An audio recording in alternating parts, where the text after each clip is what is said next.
Hey Matt, can you hear this? Does that sound coming through okay? With like a 20-second delay or something?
Hey guys, we're a little bit early, but is that sound coming through okay? Somebody want to drop me a chat, or we can jump on the voice channel on Discord.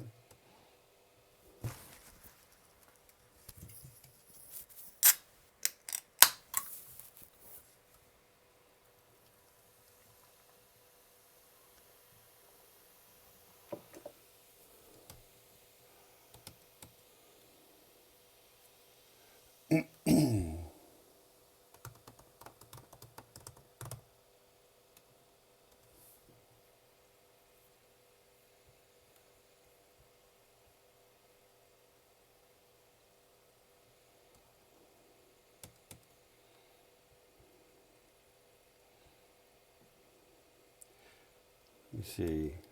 All right, loud and clear. I'm also curious about latency. Um, yeah, thanks, Matt. I'm a little bit worried about latency. I think that ran a live test yesterday, and I think that even with my super fast connection now, there's still like a 20-second latency. So, oh, let me jump on Nathaniel. There. Nathaniel, you hear me okay on Discord?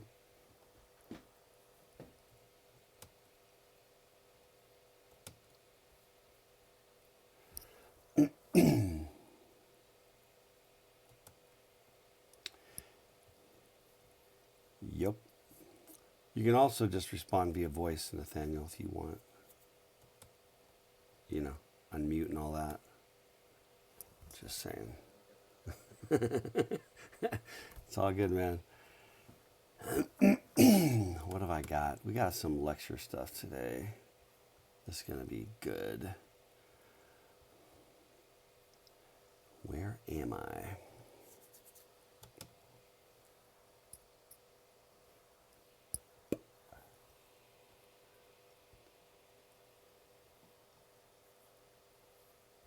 So we're a little ahead of the curve here by another minute or so. How you guys doing? How's the battle out there? You guys coping? I hope.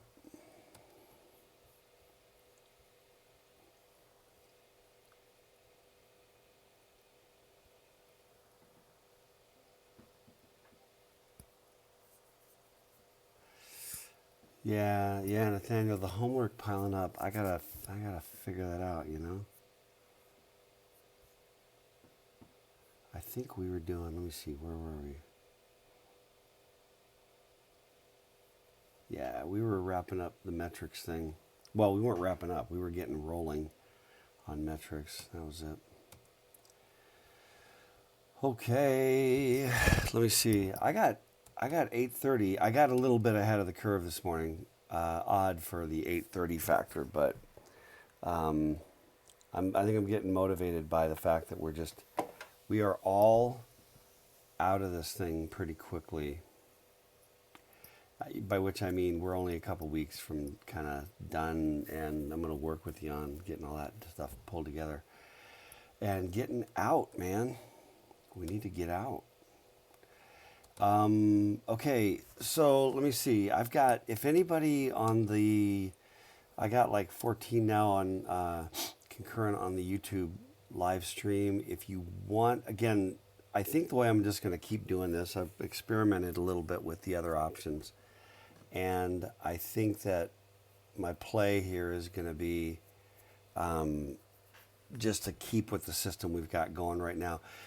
But so you kind of have to make a decision about what you want to do. You can just stay on the YouTube live and drop your chats, any chat comments in the chat window, which is totally fine. You can also jump on Discord and join the voice channel right there.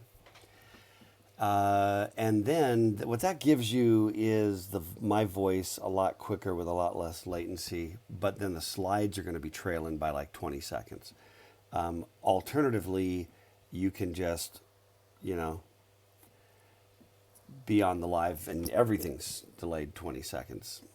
So it's kind of your choice on that one. I've discovered that I like, if we try to do something like Microsoft Teams, that it just, a little bit like Google Hangouts or any other kind of Zoom or whatever, you can do, screen sharing and things like that. But what you can't do is this configuration where I've got, visual, and then also got the slides and stuff in the screen to drop whatever you feel like. It's just a lot easier. And so the only downside is the latency. So anyway, anybody who wants to jump on, anybody, I'm just curious how the impact of the coronavirus and the COVID-19 if that's hitting anybody yet at all close to home, if you wouldn't mind sharing. My daughter had a test and it was negative. That's in Utah, and I don't know, I'm just curious if you have. I have my friend in Italy and I haven't heard from him for days. So I'm like, I'm a little worried. I don't know where things are at, but um, so anybody just things getting close to home at all, or where are you guys at?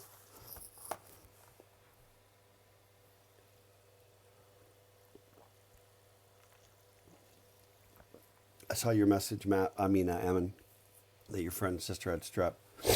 Yeah, yeah. My daughter and her boyfriend both had bronchitis, and it was like then you're in the bronchioles, you're in that reduced lung capacity. So it's getting it's really scary. You know. Hey Matt, your comment about Discord does support screen shares in calls and not when you are running from Mac. Does not work on the Mac. I have exhausted myself, but um, Matt, thanks for sharing. Thanks for sharing that. We're not going to ask you any other questions about that. Anyway, yeah. No, anybody else? Anybody else kind of getting close to home? I have a friend who has like one hop away, basically. Um, Matt, that's fantastic. Okay, are we ready to? Anyway, anybody else? Anybody else? Just you know, We had one of our good friends that got tested for it, but it came back negative too. yeah, that's good news. I mean, that's really good news. I'm kind of like it's. I'm kind of torn, right? Because I'm checking a few of the high risk boxes, like starting with asthma, which is like that's not what you want, going into this thing. And but there is a part of me that sort of like wants to be on the other side. Like if you did have it and you made it through okay, which of course very very high odds that you do, unless you're super high risk. Then you're just like walking around, feeling pretty invulnerable, pretty invincible, invulnerable, is that even a word? Anyway, you feel pretty invincible at that point. You know what I mean? It's like whenever you got something ripping through the family and I haven't had it, you're kind of like, huh. And then once you've had it, you're like, I'll take care of the kids or whatever. You're like, I'm good. There's something weirdly relieving about that. Okay. Yeah. So when last we met, we were walking through. And so Matt, just remember that all these comments you're making are public. Just FYI, okay, on the YouTube live stream. Just the reminder. Um, okay, one thing I wanted to talk about real quick, real quick. We are. I've been okay. We're up to 19. I think we got critical mass. Uh, Sorry, I got a nose itch. I'm so sorry. Uh, it's like a morning nose itch. I don't know where that is, but anyway, here's the deal. Um, so some of you are like reclusive introverts, right? So this is just no stress at all, right? And I got a couple kids like that, and then some of you are much more, kind of extroverted, more social, right?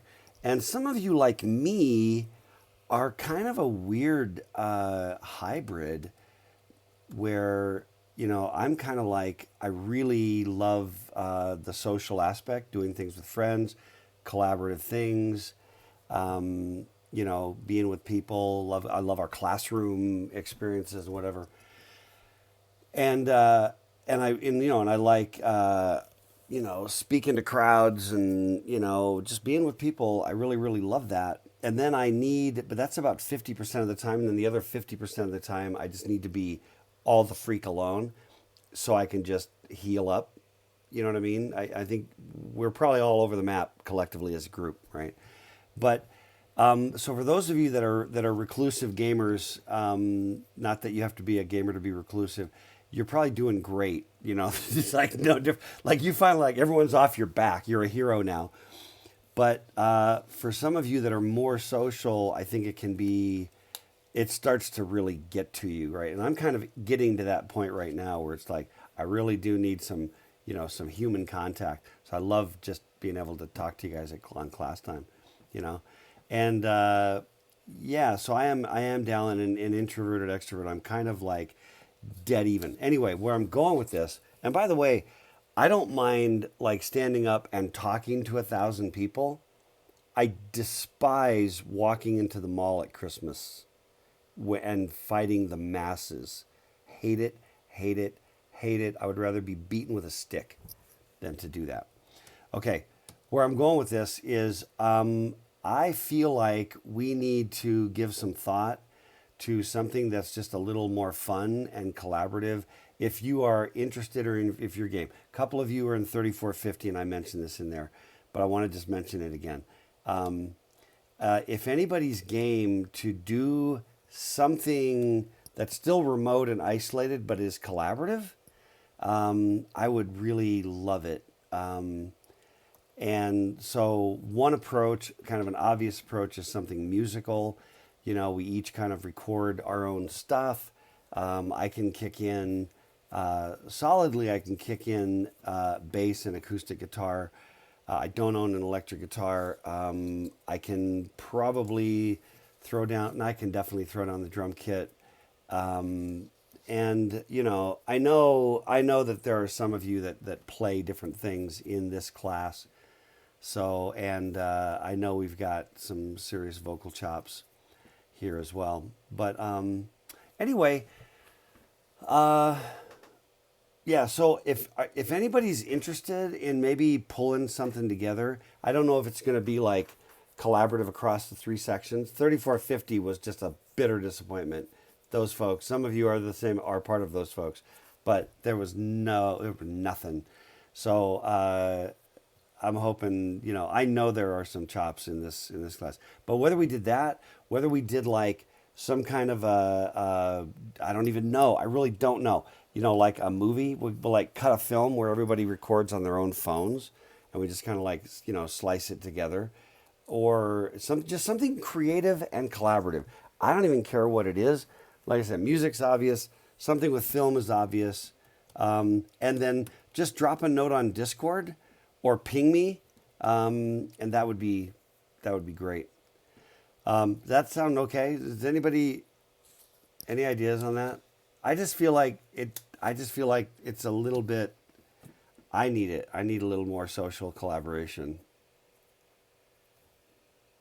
Anybody?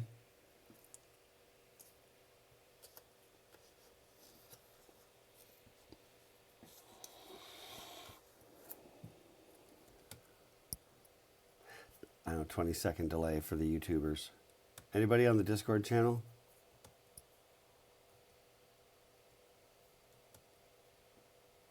Oh, the other thing I really got to figure out is to get the YouTube channel to project back through. I'm still messing up on that. I got to get that fixed. Anybody? Bueller? Bueller? Bueller?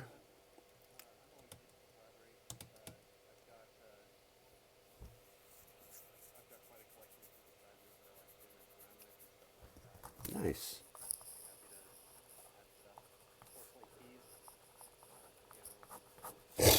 Awesome. That would be awesome.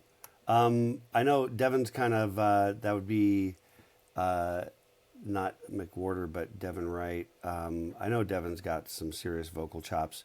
And who else? I know Travis is rocking some chops. But anyway, if you guys are game, so let me see. Yeah, Nathaniel. Okay, yeah, cool.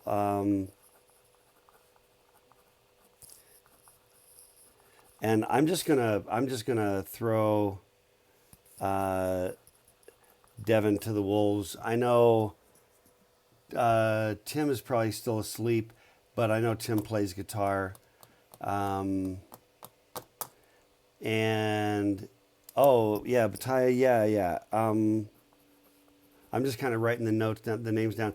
And then my idea would be to do, we could either do something original if somebody's got, like some song they want to throw together. I mean, quality, who knows? Because we're going to try to do, I would imagine we'd try to do individual recording, and then maybe try to blend those together if we do it that way.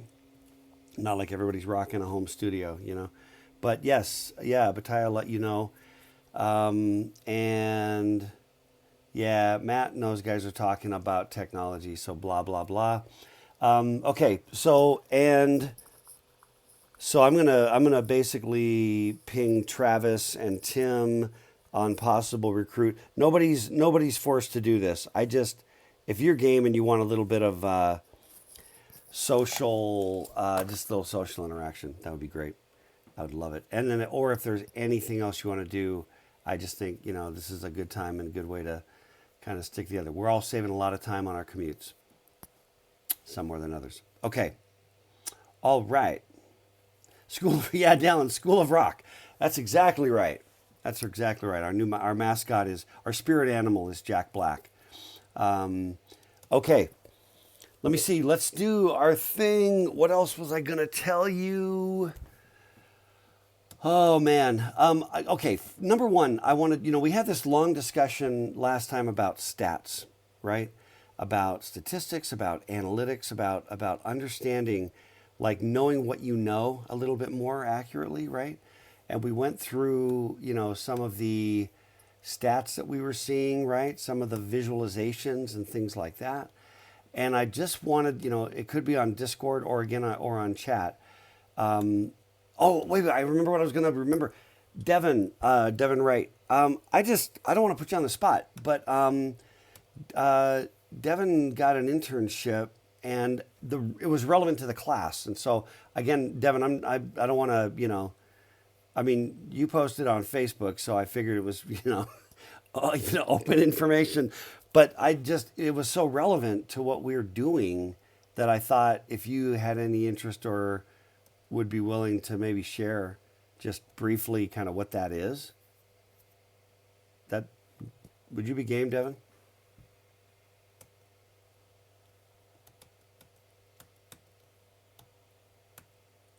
Delay. Yeah, I think we can hear you on the Discord channel, right?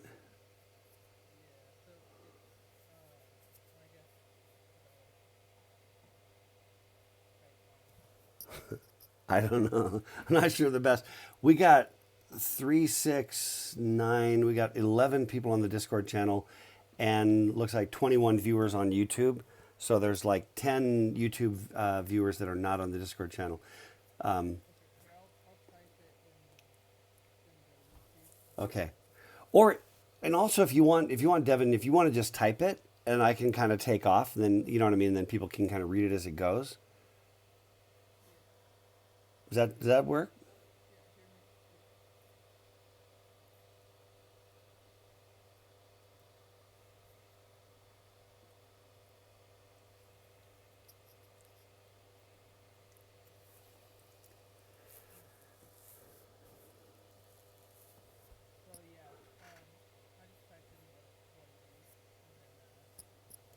Okay.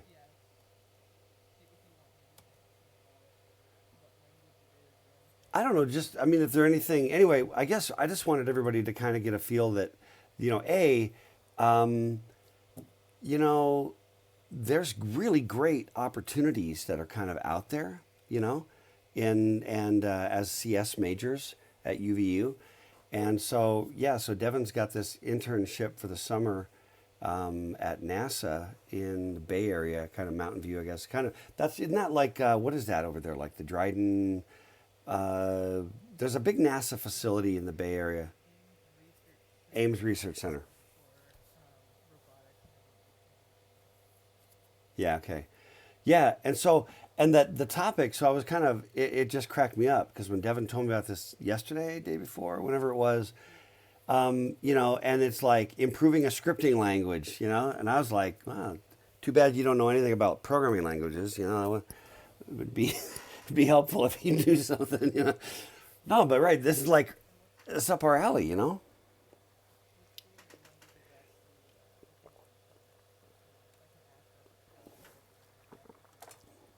Oh, wow. So you can actually access it because it's open source and start like ramping up before the summer hits, even. That's tight.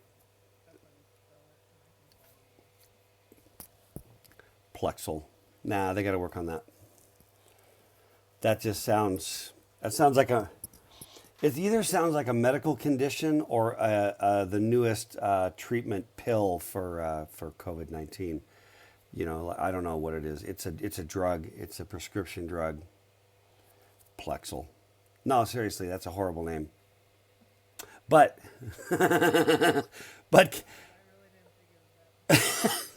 well, you understand that I already, as I've acknowledged, I know that I'm not right about everything, but I don't know which ones. And I think you're asserting this might be one of the ones that I'm actually not right about. So that's possible.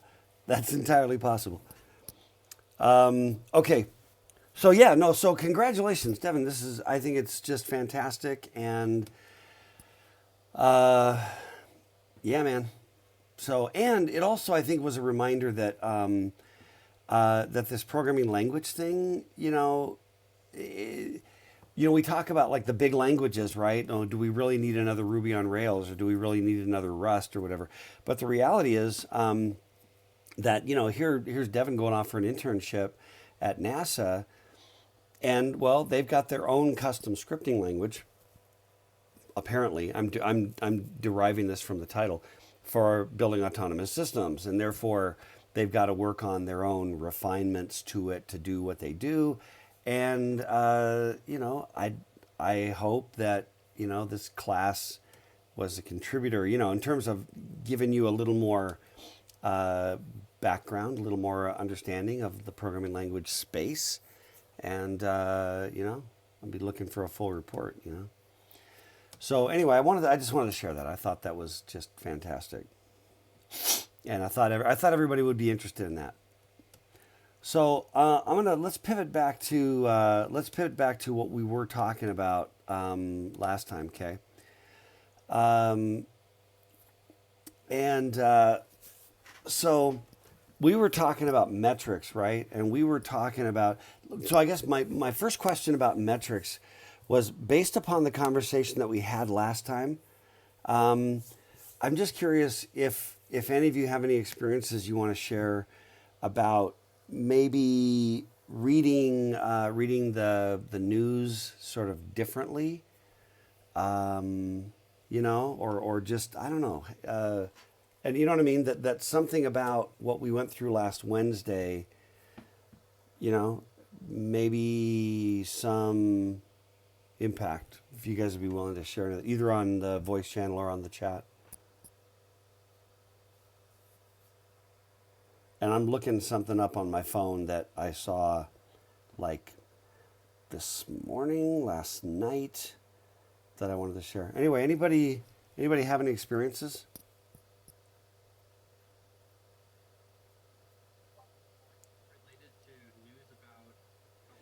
Yeah, well, yeah, it could be that or it could be anything. But I mean, that's obviously the big topic, right? But yeah, just anything changing the way that you read, you know, and consume the news.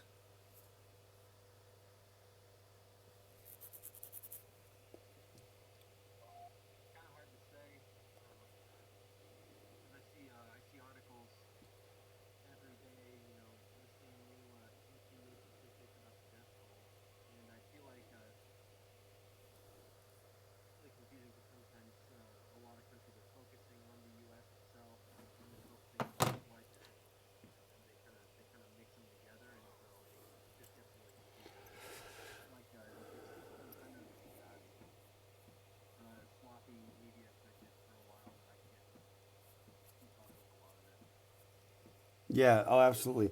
Well, what I hope happens is that as you see headlines and as you see things, what I'm hoping to do is empower you to ask critical questions. You know, to be sort of skeptical in a healthy way. You know, And I think that the problem is, especially in our current kind of toxic social media environment, it's almost like I mentioned, that thread where it turned in real quickly into kind of a lynch mob, real fast.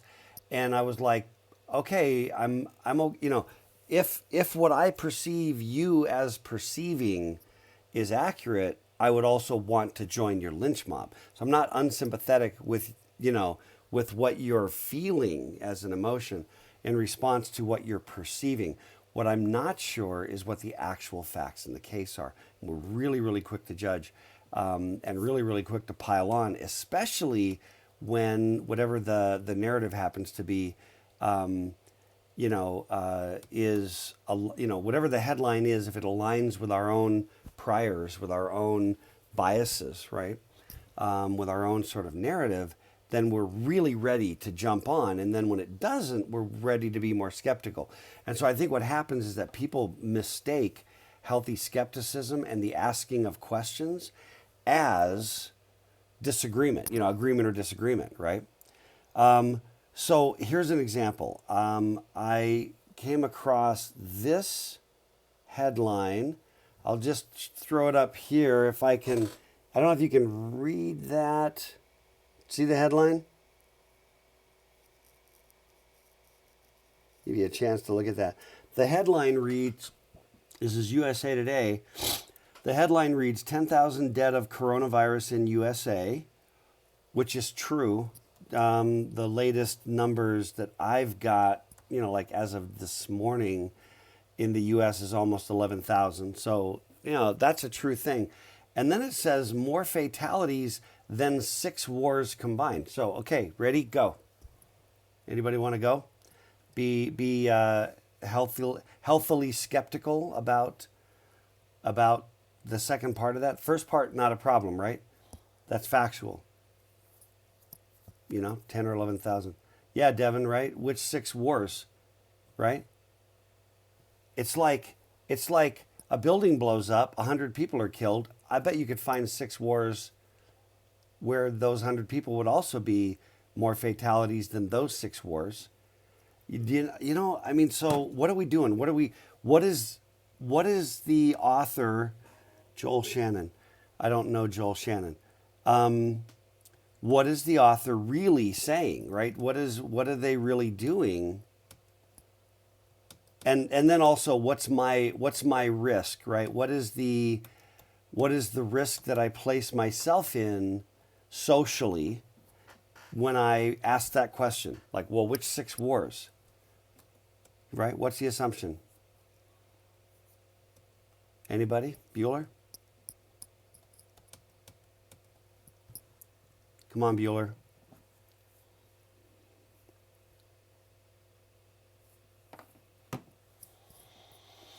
Discord people, you're like readily available to unmute and drop a comment.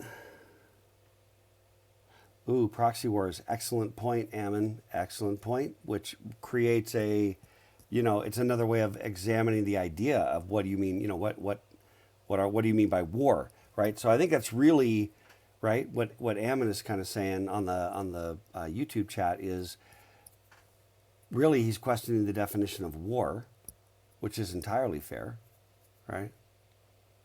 Anybody else? Any of the Discord chats? Right? In other words, if I raise the issue, more fatalities than 6 wars, I personally think this is a crap headline. I think this is a horrible, horrible headline.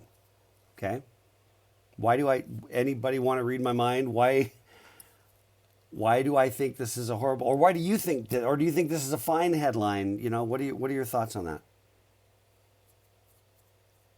What's my problem with it from a statistical perspective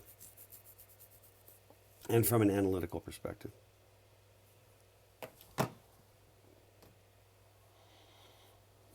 Devin, good clickbait. Yes, it is clickbait. It is. That's my biggest. So Devin pointed out. Oh, hang on a second. Okay, I'm back. Discord people, are you here? I don't think I was. If you were talking, I was not hearing you. Yeah, I can hear you now. Dang it. Thanks for the heads up on that. Go ahead, Ben.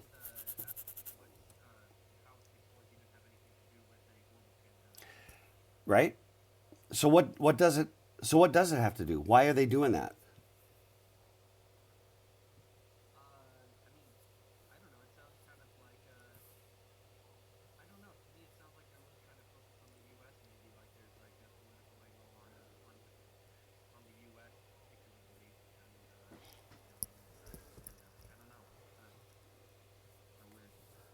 Yeah. Well, and so a couple of the comments, right, from the chat, Devin said it was good clickbait. Ammon said it lacked specificity. True. And then Dason said it's certainly less actual fact and more a precursor to a conclusion, right? I think that's really true. It's not really a factual reporting. More fatalities than 6 wars, because my one of my problems. Let me see. Intentionally fear mongering caused people to come to conclusions to prey on emotion.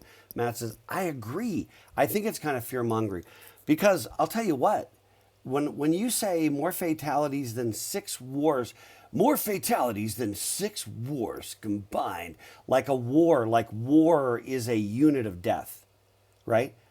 Like 6W, 6 times W. But of course it's not, right? I mean, we've got, I mean, there are some horrific wars, and when I start, I don't even know I don't even know what the most bloody war in history is.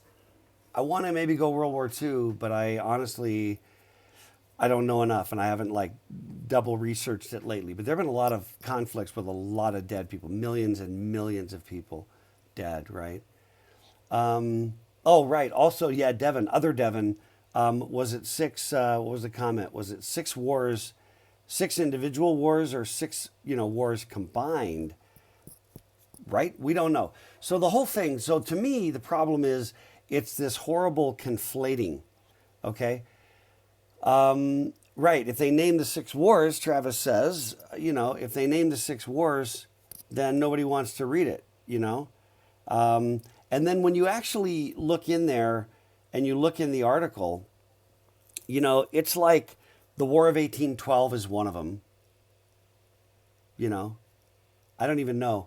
I'm just saying, I think that's just really horrible journalism, myself. But I don't mean that, and I'm not talking about politically, because I think that their only point, I don't think they're directly, I don't think they're directly, at least in the headline, making a political point, right? If they were to talk about, thanks to failed response by administration or whatever, then that would be making a specific political point. I think they're just trying to sensationalize it by trying to equate it to something. Also, why 6? Why not 8? Why not 10? Why not just 1, right? And so here's part of my problem. Okay, thank you, Devin. What do we got? 56 to 85 million is the wow.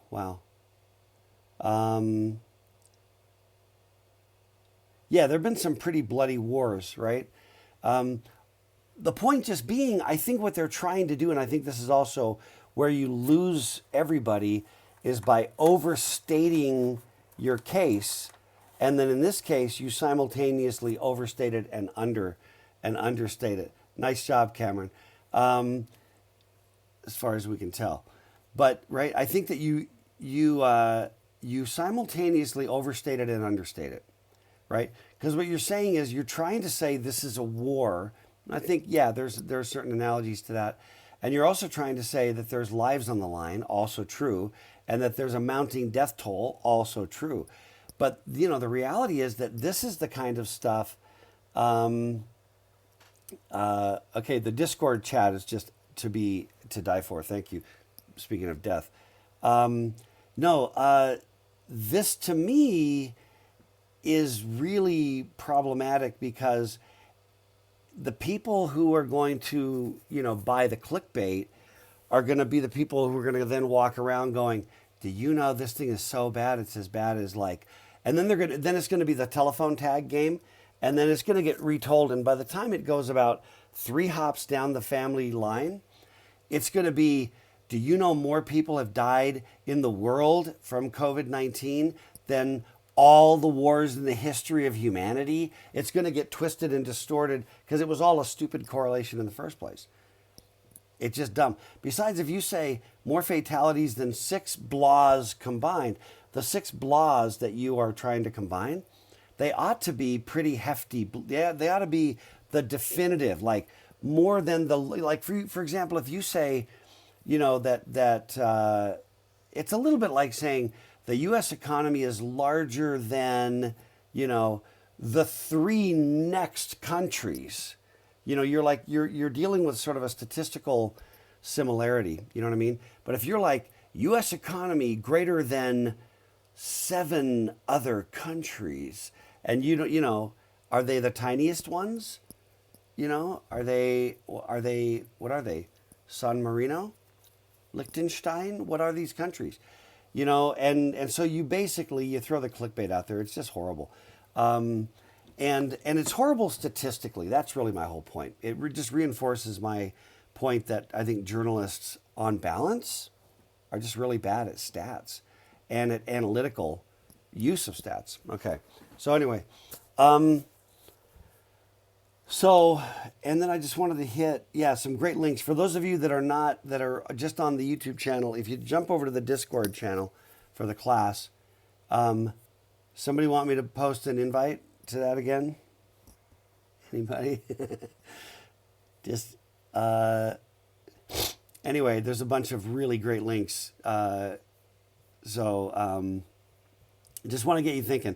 But anyway, what I'm hoping you get out of all this is, and if I just say that's a crap headline, then I run the risk, right, that I'm going to be doxxed on social media, and it's going to be like, you just don't care about lives, you know, you just don't care about people, you know, right? Which is also, you know, horribly irresponsible as a conclusion about me personally, right, or anybody. Anyway, so I'm going to keep going then. I'm going to hit a little bit more here about metrics, but that's kind of just a lead in. Like, that's metrics, right? That's like wars. How many wars? Okay, hold on really quick. I have to do a super quick thing.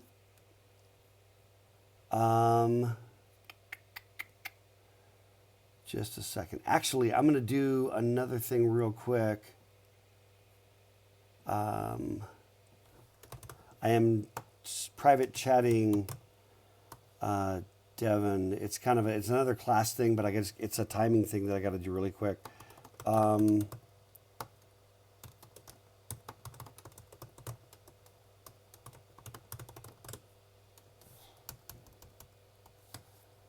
Okay. All right, Devin. Thank you.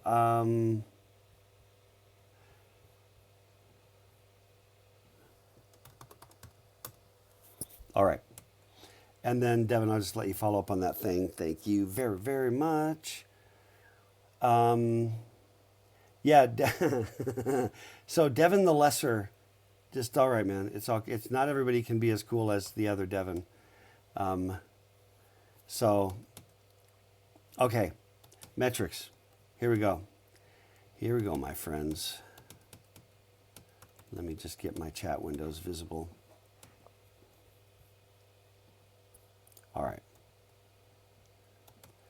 Where am I? Okay. All right. So metrics. Metrics have to do with just measuring. Okay. The metrics, and this is kind of the punchline of this slide. It's really, really important that metrics they exist at the junction, at the intersection of important questions that we need answers to. And the specific quantifiable things that we can measure. So here are the things we can measure, and then here's the stuff we need to know. And this is really one of the key takeaways.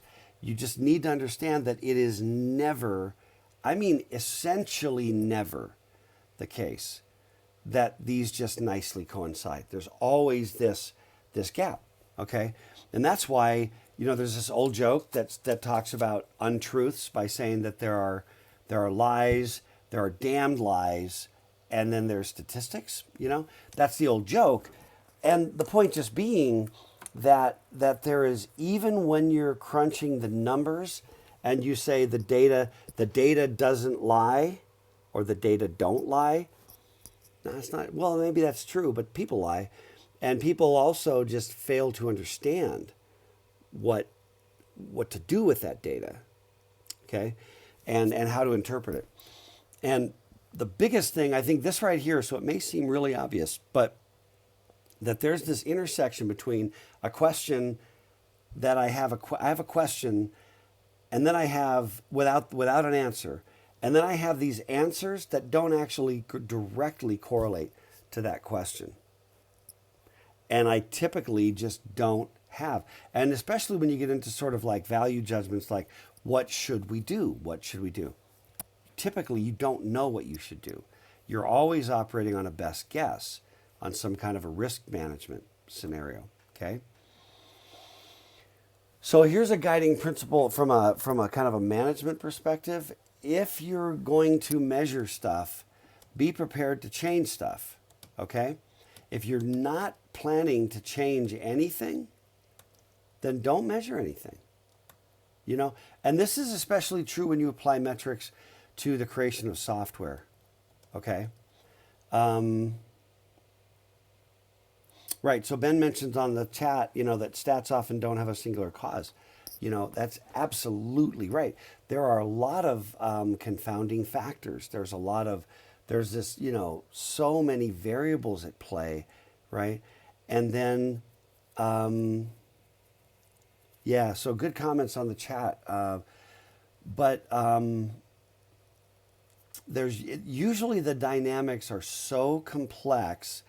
And this is why I really get cheesed with a fair amount of political neutrality. I get cheesed by the sort of univariate analysis in a multivariate environment, and almost all environments, in fact, are multivariate, right?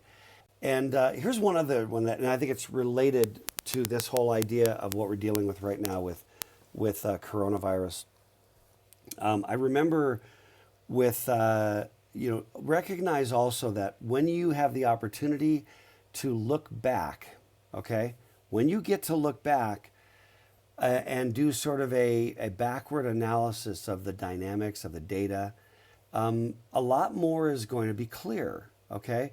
And now here's actually an interesting example to this. There are a handful of books. There was the first big one was in the 80s called In Search of Excellence by Peters and Waterman. It was a classic.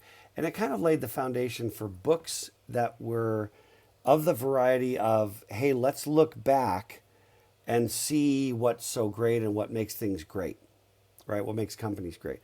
More recently, you see that in books like The Innovator's Dilemma. And understand that I think The Innovator's Dilemma is a stunningly important book in business, especially in tech, innovation, which applies to us, okay? So I think The Innovator's Dilemma is one of the absolutely most important business books ever written. So I'm not denigrating The Innovator's Dilemma, but I am saying that it came under some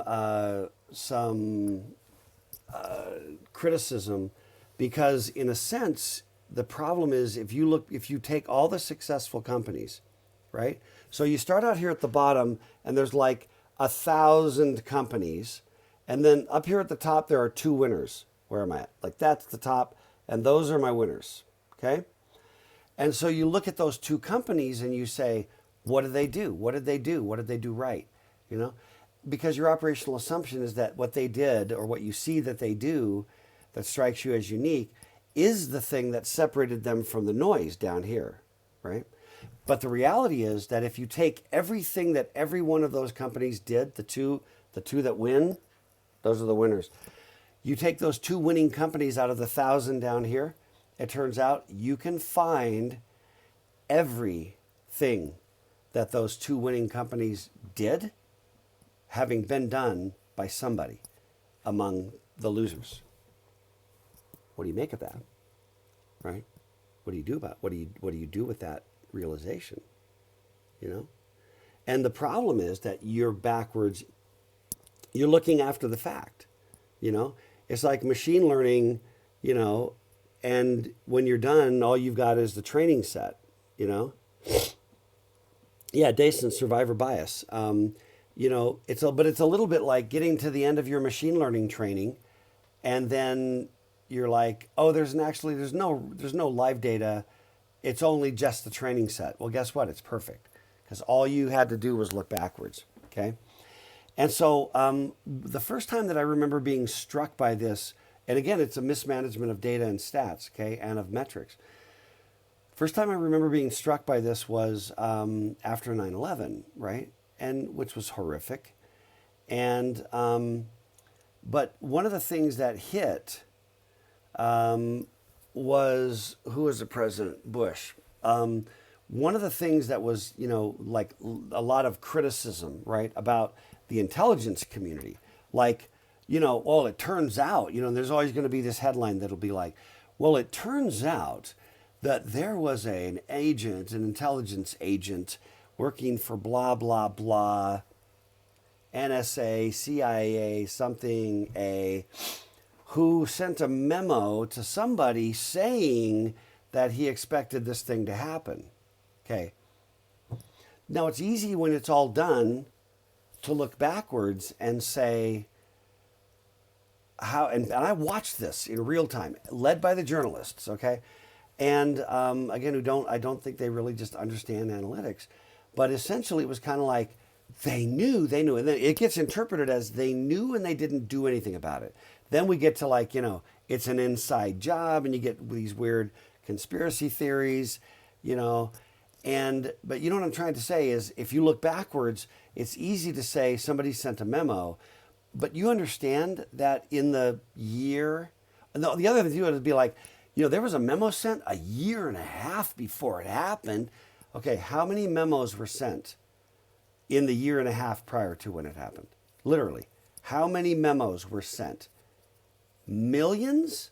And how many said that? A few? I mean, in other words, monkeys typing on typewriters, you're going to eventually create the works of Shakespeare, right? Well, that's random function. This isn't purely random, but I'm just saying that every imaginable explanation, possibility, theory, idea got floated somewhere at some time by somebody in the same way that when in these two winning companies up here, this is the winner's circle right up here, that everything that those people did was done over also by some combination of people down here. But there was just not the convergence. Now, it's also possible that there's a big cross-section of these people down here that they just suck and the market was trying to teach them that they did not deserve to remain a company. Okay? The market teaches that. Okay? And it's also possible, you know, that there were some over here that were losers that literally did everything right. Everything right. You know? And then their key person just whatever, had a marriage problem, lost a child, got sick. The market just pivoted in that one small thing. One person in one company that was key to their whatever just woke up on the wrong side of the bed that day and decided not to fund them. They might have, but they didn't. I mean, there's so many small butterfly effects going on. And I'm still not saying that you shouldn't try to learn from what you perceive to be best practices. I'm not saying that at all. I totally get that. But I am saying it's way easy to look backwards and then reverse engineer what you did or didn't know. The same thing's already happening, right? And the reality is, relative to the current crisis, the current pandemic, I think that, you know, like I said last time that, you know, Governor Cuomo of New York, you know, was honest enough to say, should we have done that? I don't know. Should we have sheltered everybody in place? I don't know. That's at least honest, because the truth is, we really don't know. We don't freaking know. We have guesses. We take our best guess, you know. So anyway, it's really easy to know what you know now, you know, and then look back and say, what did you know? And, you know, I watched, anyway, what was it? It was a quote, somebody from the opposition party. You know, the question is, what did they know and when did they know? That's a classic. Well, the problem is you also have to tease that apart of everything they knew and whether this particular thing stood out as the obvious right thing. And I'm just saying it's super easy to judge sitting in our little quarantine. And I'm not defending the administration. I just don't think that there's any, you know, I think any presidency and administration in my lifetime, which starts with Eisenhower, but very little of Eisenhower. Anyway, no, I had about a year of Eisenhower, I think. Anyway, what I'm saying is every presidency of my lifetime would do some things right and would do some things wrong. Would be everybody's easy pickings for being criticized for doing the wrong thing. Because you get to look backwards and play the gotcha game. You know. And the gotcha game doesn't help, really. I mean, later on, I think there's a time for accountability potentially, but I just think it's really easy. That's all I'm getting at. But anyway, but metric. And the point is that you're trying, where I'm going with all this is you are trying to answer a crap ton of questions for which you don't actually have the answer, which is, what should I do? There is no metric that says what you should do. There's only metric that says probabilities of certain things, confidence intervals, things like that. Okay? And then relative to software, let me bring this back to software.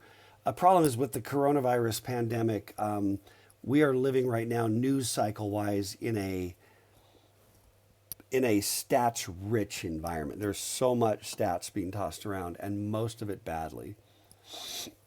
Back to software, don't measure your people if you're not going to change anything, you know?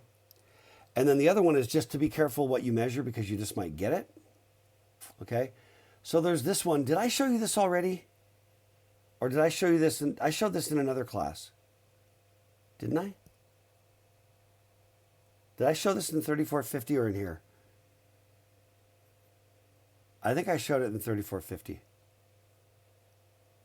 Okay. Thanks, Salmon.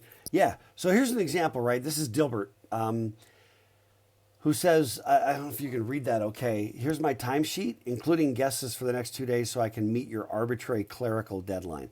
That's another thing relative to business, engineering, and metrics. How much burden do you drop on top of engineers who are trying to actually cut code, save your bacon, you know, deliver product?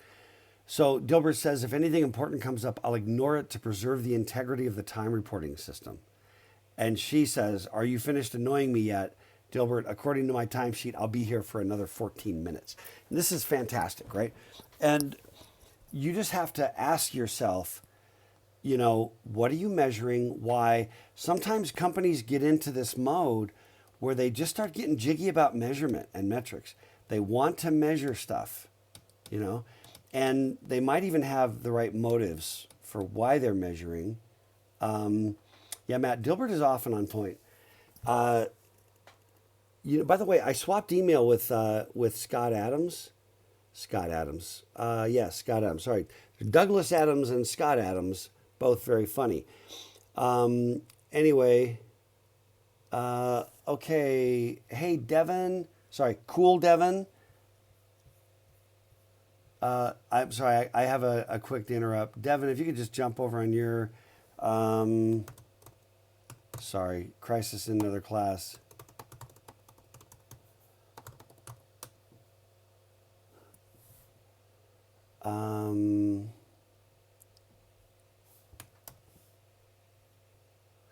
All right. Cool, Devin, if you wouldn't mind taking care of that.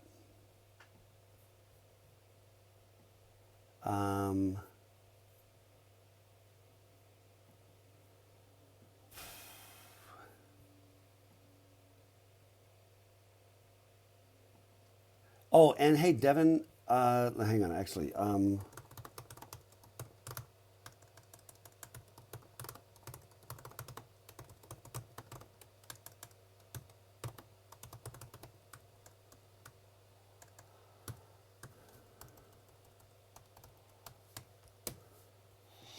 Okay. All right. Sorry for that. Little multitasking. Okay, my friends, let me see. Where are we going? Oh, yeah. So, anyway, I've just seen a lot of this. People start down the road. Okay, Matt, you got to share your joke about the speed up loop as long as it's like not, overly vulgar or something. Um, okay, where am I at? Okay. Anyway, companies start to get jiggy about metrics. They don't know what they're doing, and so they just start like measuring stuff. And here's the problem: if you have, I always like, since we don't have sports anymore, but I always really like sports analogies because if you say to somebody, let's just say you've got, you got a basketball team, and you say to your best scorer, you want your best scorer to really, be recognized. Um, okay. Right, right. No, so Matt actually, so Matt was talking about the speed up loop. Um, they can eliminate intentional slowdowns. You create a slowdown, then you improve it. But another one actually is if you reward somebody, you pay somebody based upon the number of lines of code that they write. That used to actually be a thing, okay, where you deliver your software because what are you trying to measure, right? Um, uh, These are great comments, Matt. The question is, what are you trying to measure? If I've got, if I'm trying to pay you to build code, right? When do I want to pay you more, and when do I want to pay you less, right? By the way, is there anybody on the Discord channel? Just do a quick test. I want to see if I'm hearing anybody. Okay. All right. Thank you. I can hear it. No, but why, right? Why is that? What is it you're really trying to measure, right? Three of you come work for me on a contract basis. I want to pay you fairly, right? I want to pay you sort of like for the work you did, but I want to pay it. What am I going for? Anybody, any ideas? What I'm going for? What am I trying to basically figure out?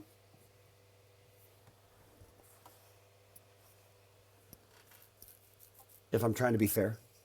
Are you talking about like paying for each individual line of code? Well, I think we'd all agree that that's a bad idea. Yeah, But what? say that earlier. Yeah. So the real question is, what am I trying to do? Right? If I grab, whatever, Erica, Ammon and Ben, and since they're the top of the list, and I just I recruit each of you to write certain, to write some code, right? What are the different ways that I can pay you that would seem fair? Any ideas? Maybe pay based on what your architecture increase their effectiveness to Yeah, so Nathaniel's the first idea is, well, you can just pay them by the hour, right? Pay them for their time.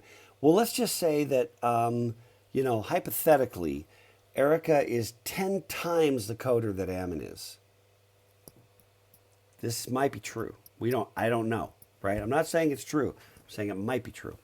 I'm saying that Erica is more productive than six other people. That's what I'm saying.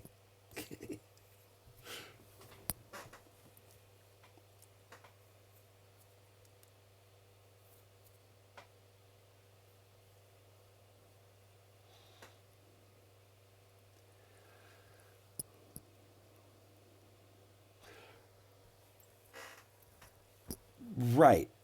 lump lump sum per feature or per component or per chunk. But the problem is, well, there's a number of factors, right? And people, especially managers that don't understand this, which would be most managers, they get into some crazy world.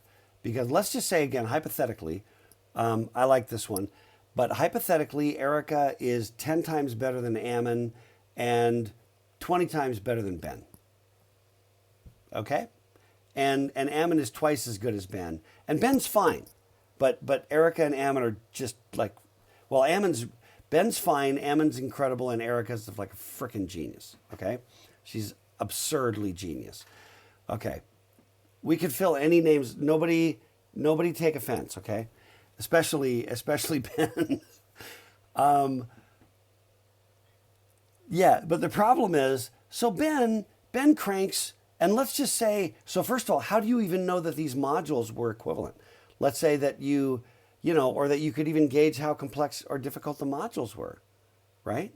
How many variables come into play when you start dealing with just how complex a piece of code is to write? Just that alone, its relative complexity. How many variables?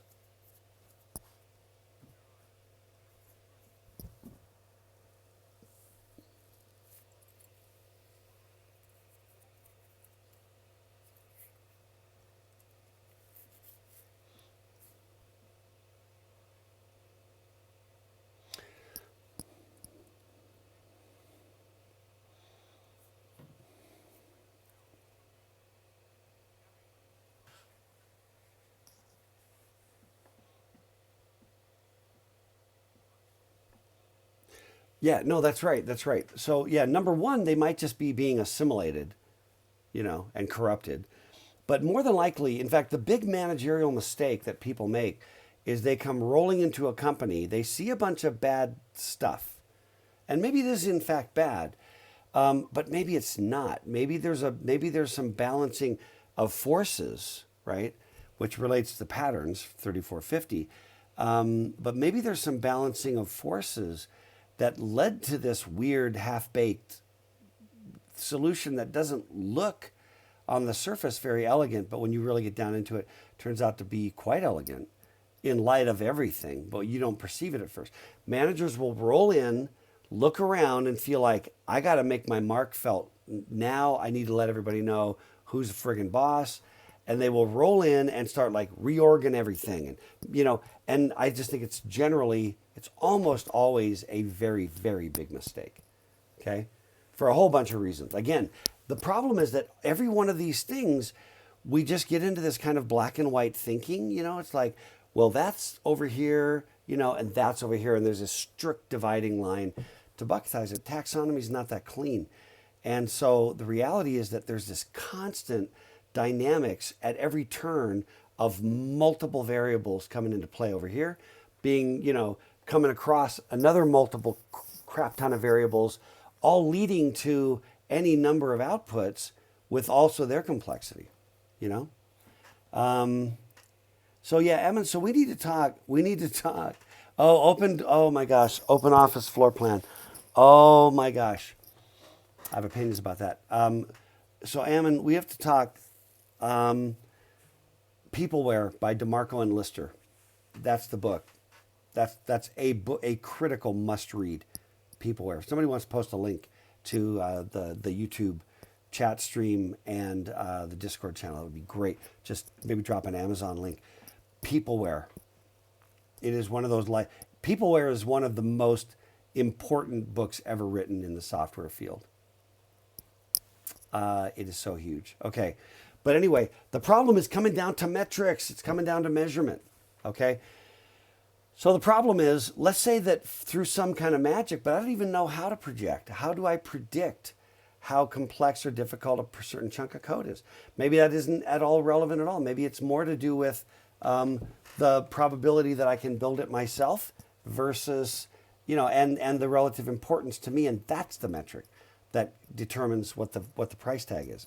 Not how long it takes you, but how important it is to me. So it's like, this is going to be $400. You're like, that's going to take me like a solid week. That's $10 an hour.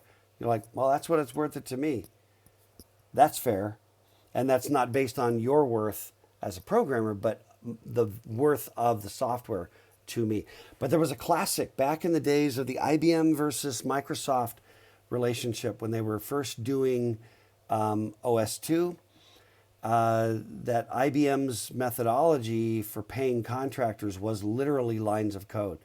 And the reason that they were paying per lines of code is that lines of code felt measurable.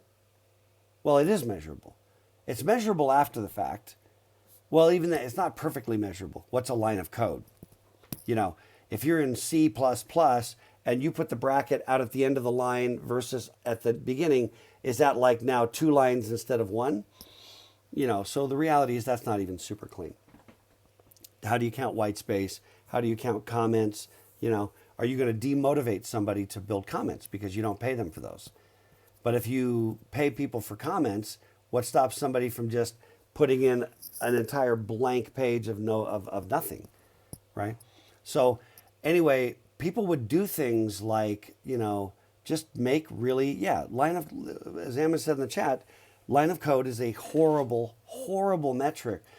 But it is a reasonable approximation if somebody's not gaming it, if you're measuring it after the fact. Lines of code is not that bad. If you say we're both writing in C, okay? So you don't have a ton of framework code just getting dropped in. And we're only talking about the code we wrote, and it's in C, and we were looking after the fact, and we said you wrote 25,000 lines of code in C, and I wrote 2,500 lines of code in C. It's reasonable to say that your effort was significantly, maybe even an order of magnitude bigger than mine. Okay? That's reason, right? I mean, that is reasonable at that level. The problem is if you start paying us and measuring us and rewarding us based upon the metric, then what's going to happen is we're going to start gaming the metric. It's going to change our behavior. Okay? If you're a basketball player, I started to say, you're a basketball player. Oh, anyway, so IBM had this thing when Microsoft was like, no, you're living in a world where if I can make the code smaller and faster and tighter in a world of really constrained environments, that's better code in that environment.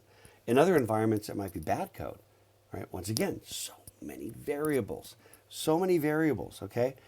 And then here's why all this stuff is so important to get your head around. There are so many variables, and I think people do a couple of things. One is they get confused, so they just stop thinking about it. Or they get confused, so they just reduce everything down to like 2 things, and that's all we're going to gauge on. That's our metric. That's what we measure on. Sorry, that's the system. That's how we do this. That's how we do it around. Then we write in a policy book, then we blame the policy book, even though we were the one that made the dumb decision, right?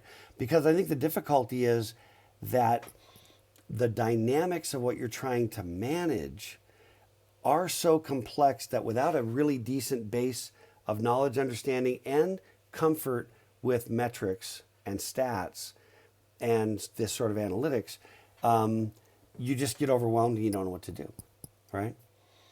Ammon, great comments. I do periodically come into companies and talk to managers, but I recognize how difficult it is. Anyway, so back to Erica, Ammon, and Ben. Ben spends all week, Ammon spends half a week, and Erica's done by coffee break, right? Do we punish Erica?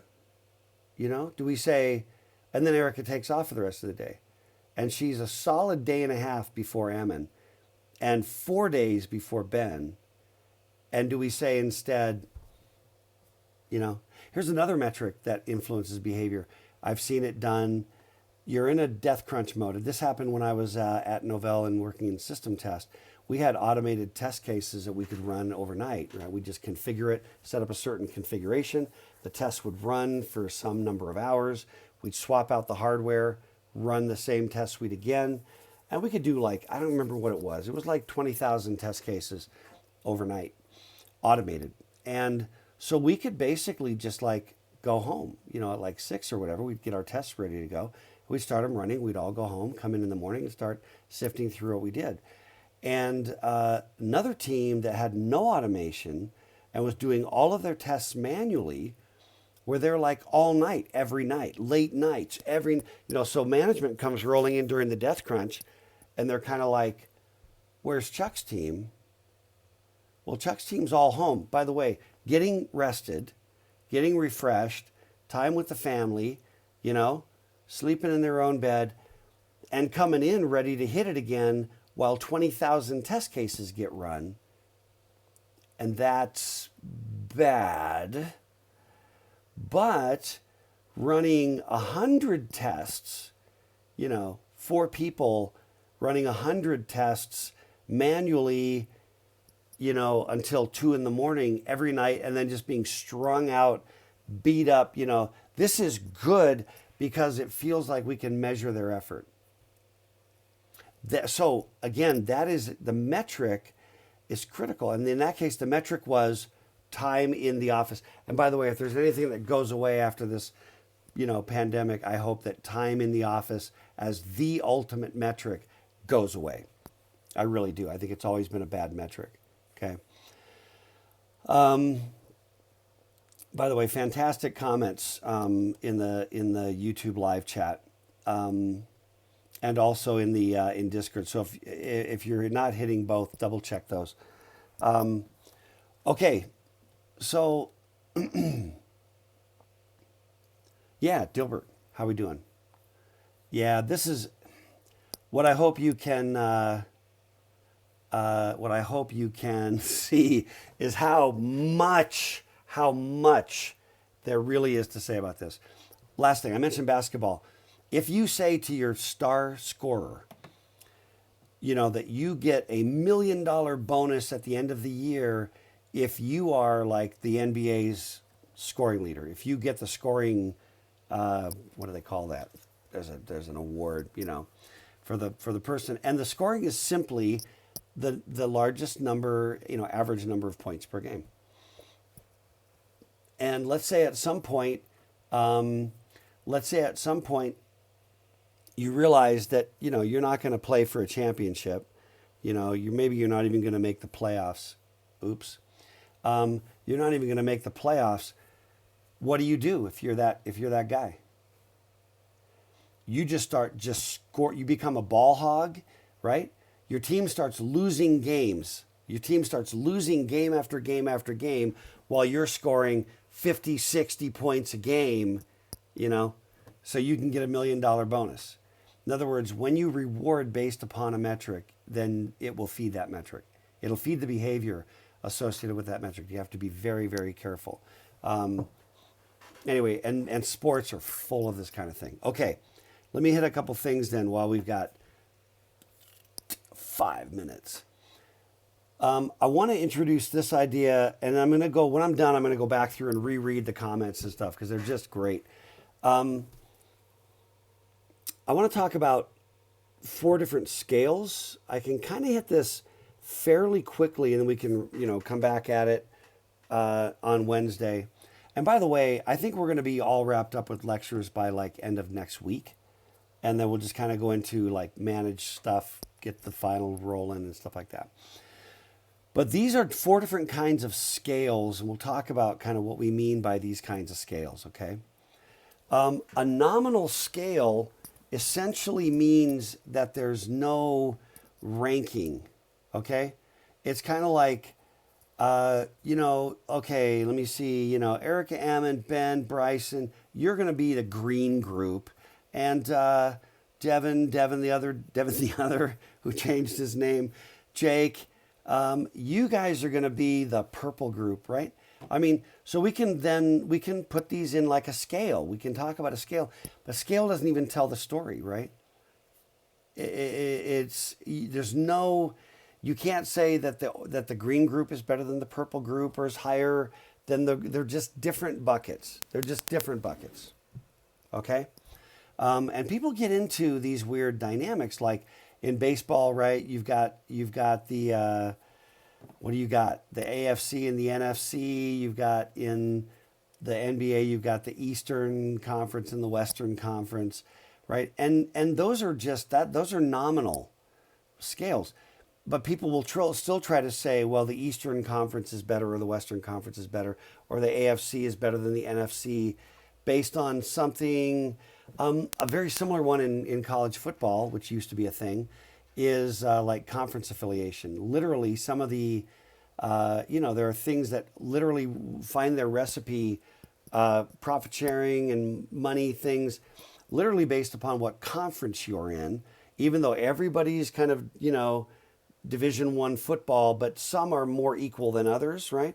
So if you happen to be in a Power 5 conference, but, it's pretty clear that every team in a Power 5 conference is not better than every team outside of a Power 5 conference. And there have been years in which a non-Power 5 conference, like say the Mountain West, with BYU, Utah, and TCU, were literally a better conference than, say, the Pac-10 back then. But there's this nominal scale at play that says, well, Pac-10 is a Power 5, but there's no real true formula, if that makes sense. Okay. And then when you get to what kind of stats can you do with a nominal scale, almost nothing, really, truly, almost nothing, other than like frequency. I can talk about there were this many people in the purple group and this many people in the other group, and a lot of demographics are similar, right? We can talk about different age groups. We can talk about gender. You can talk about race. You can talk about socioeconomic. You can talk about geographical, who lives where. You can talk about urban versus suburban versus rural, right? I mean, these are all nominal scales, right? If you say urban, suburban, rural,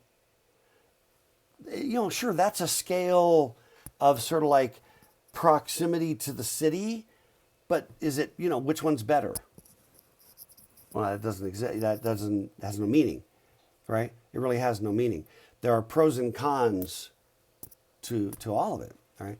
So I think that's actually a really good example, demographic data. So things like you can't say, for example, what's the average gender or what's the average, ethnic.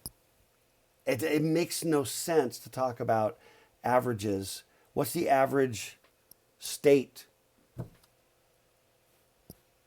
California 0.7? It doesn't make it makes no sense. None of it makes sense.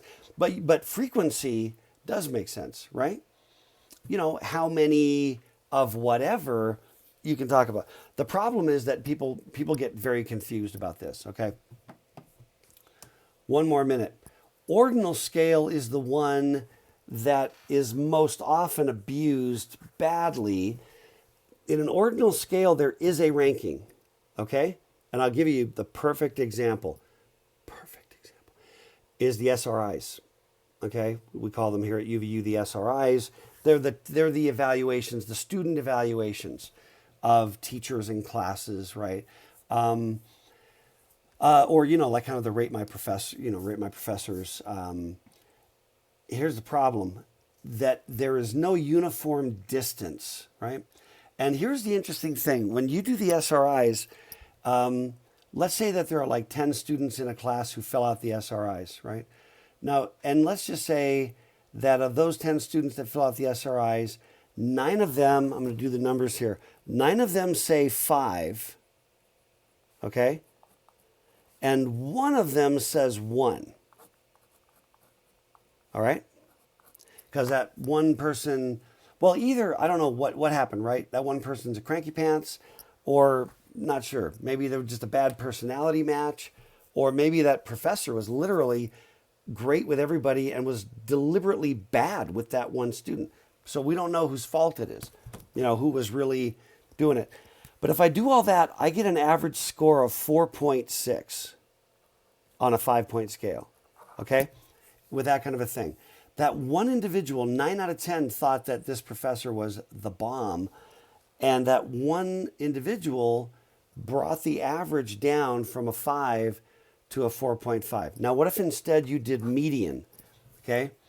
The median says that you just go to there are 10 of them, so you start at the top and you go 1, 2, 3, 4, 5, whatever 5 is, okay? That's the score. In that case, it would be 5. So the median would say 5. The mean or the average would say 4.6. Here's the problem. I'm going to wrap up on this. We'll come back to it. But the problem with you can't legitimately take the average of ordinal data. You cannot take the average of ordinal data, okay? In other words, taking the average of SRIs is statistical malpractice. It is. It just flat out is. It's also the standard, so that's just a thing. But the problem is it's not ordinal data, taking the mean of this kind of data, it's not resilient to outliers is part of the problem, okay? In other words, if you've got, even if it's not, even if it is a, what we'll talk about next, an interval scale, you're really not, resistant to outliers when you take the mean. But in the case of an ordinal, in other words, when somebody gives a professor a 1, I don't even know what the rational basis is for that, right? What is it, right? 5 says you're smoking it. 4, everyone has a sense of here's a 5 and approximately what that means, and here's a 4. But really, when you go 3, 2, 1, I don't even know what that means, right? And the reality is that I think that 1 has a great deal of power. There's a lot of power when you take the mean of an ordinal scale to the 1. It is a disproportionately powerful score, especially since almost everybody is going to give 3s, 4s, and 5s. The 1 has a disproportionate power to pull down, just based on the notion, on the way the whole thing is built. So, anyway, we're out of time on that one, but we're going to come back. Well, actually, the rest of this will go a little faster, and like I said, we're going to try to wrap everything up before too long. We'll be done a little bit early as far as the semester is concerned. So. Anyway, hey, great comments. I've got Ben, Nathaniel, Travis, Devin, Bataya, Tim, either volunteered or recruited into maybe trying to do something. So let's try to maybe make a Discord server for us, and we can talk about music. So, okay, everybody, stay safe, take care, and we will catch you later.